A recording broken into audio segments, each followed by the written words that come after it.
So can you explain your visual design process and how you've brought these visual imagery together? Okay, so this project I was looking at Scottish landscapes and Scottish artists, and I combined a sort of research file and a sketchbook into one, so that I just had immediate images next to my artworks. So I began looking at different textures and textiles and colour proportion using my own artworks, again next to the existing artworks. So is this important for you then to develop your own way of translating and observing and creating art making? Is that inspiring you to think about weave?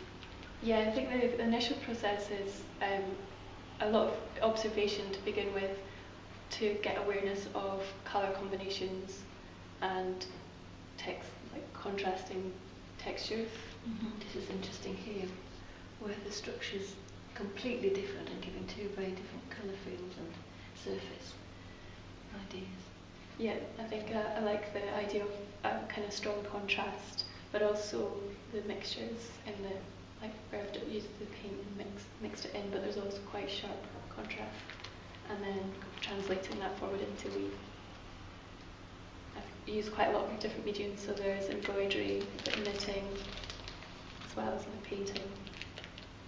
I quite like how you've got the mix of influences from artists and painters with your own textile.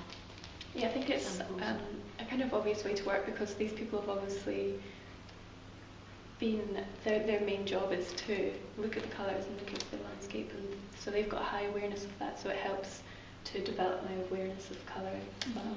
And this is particularly interesting in terms of colour, because you're focusing on very important references here. That's Bernard Klein, who's a famous textile colourist, and then here you're really choosing to work with some interesting colour.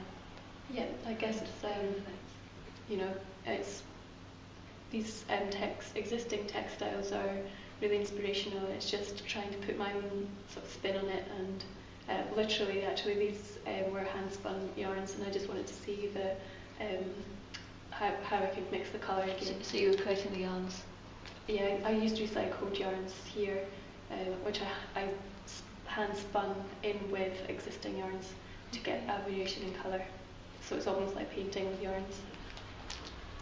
So is this something that you wanted to continue with in terms of your fabrics? Yeah. You've got some of your fabrics there? I do. So this is one of my final fabrics.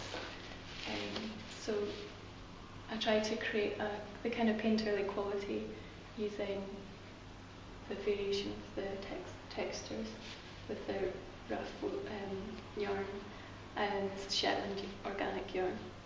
And this is actually also my pet sheep when I was younger. We managed to save one of its fleeces and had my neighbour hand spin it for me.